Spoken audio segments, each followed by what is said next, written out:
ètò fún obìnrin tí ó ti ń bẹ lọ́wọ́ ọmọ ẹ gbìyànjú ẹ bá mi gẹ́ẹ̀tì senna leave. Nǹkan tẹ́ fẹ́ fi senna leave yìí ṣe ni pé ọ̀pọ̀lọpọ̀ obìnrin mi wà wọ́n ti gbé nǹkan sínú wombo ẹ̀ indirectly tí ó dẹ̀ mọ̀ torí pé kí ni nínú àwọn ọ̀nà tó máa tí àwọn ẹ̀mí òkùnkùn máa ń sábà ṣe àwọn ẹni bí máa ń ṣe wọ́n máa ń fi oògùn rán àlìjọ̀nú kó lọ gbé oògùn sínú wombo obìnrin. Irú obìnrin náà kò sétò tẹ́ lè ṣe fún, kò ní gbọ́pá, á máa gbo alágún mu ájàsí jẹ, kò ní gbọ́pá. So gbogbo ẹni tó bọ́kẹ́ni tó ti wà nínú ìṣòro yìí tó dẹ̀ fẹ́ conceive kó gbìyànjú kó ṣe nǹkan tí mo fẹ́ ṣàlàyé yìí, kó gbìyànjú ẹ̀ wò. Tọ́lá Muhammad sallallahu ta'ala alayhi wa sallam òun ló sọ̀rọ̀ nípa senna leave fún wa. So jẹ́ ká gbìyànjú ẹ̀ wò. Tó bá jẹ́ pé wọ́n ti gbé nǹkan sínú wombo ẹni tó ti wá gbìyànjú tó gbọ́pá tó gbọ́po lọ try eléyìí wò. Ó ṣeéṣe kó jẹ́ pé wọ́n ti fi oògùn sínú wombo ẹni tó dẹ̀ mọ̀ rí. So gbìyànjú kó get senna leave.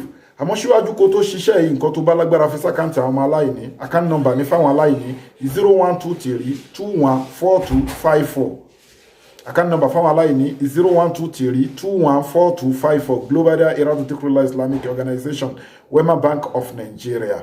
Ẹ dẹ̀ gbìyànjú kẹ́ WhatsApp Global Dahiratu Dhikrlahi Islamic Organization Health and Spiritual Department lórí èyíkéyìí nínú ìbéèrè àbí ìpèníjà spiritual problem lórí nọ́mbà +27 61 295 6389.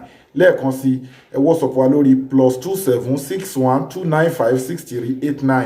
ẹ dẹ̀ má gbàgbé láti gẹ́ẹ̀tì all-in-one àpàìṣeéka fàgbà natural apps, àwọn ẹ̀kọ́ tí a lọ kọ́ láti India, láti China àti ní Arab country àti láfíríkà káàkiri. Àwọn egbògi la kó síbẹ̀, prophetic medicine wà ńbẹ̀, ó lọ́wọ́ ayénú lẹ́sẹ̀ ayénú, òun náà ní irú nǹkan tá fẹ́ sọ yìí. ẹ gẹ́ẹ̀tì all-in-one àìsàn ọlọ́jọ́ pípẹ́ àti lògùn sí kò lọ, ó ń wo more than 300 àìsàn ní all-in-one àbàìṣeéka fàgbà natural apps ń wò. Àwọn èèyàn dẹ̀ ń ṣe kí ni wọ́n ń give testimony lórí ẹ̀. 15,000 naira là ń ṣètò ẹ̀, là ń ta ní Nàìjíríà, promo lórí ẹ̀ lọ́wọ́. So gbogbo ẹni tó bá ní ìpèníjà tó ti lo oríṣiríṣi àgbo tó fẹ́ conceive láti lóyún lẹ́yìn ìyá wa tẹ́tí Ọlọ́run ní dá yín láàmú, ẹ gbìyànjú bí sinillahi ta'ala yóò bá yín lára mu. Ẹ gẹ́ẹ̀tì senna leave. Ẹ wọ àwọn Islamic store, ẹ gẹ́ẹ̀tì senna leave. Tó bá ti rí senna leave yìí, bọ́ìlì senna leave yìí láàárọ̀. Tó bá ti bọ́ìlì ẹ wá bu kọ́ọ̀pù kan lẹ́yìn ìgbà tó ti ṣe ewé yìí, wá bu kọ́ọ̀pù kan nú ẹ̀, wá ka Suratul Fatiha 7 sínú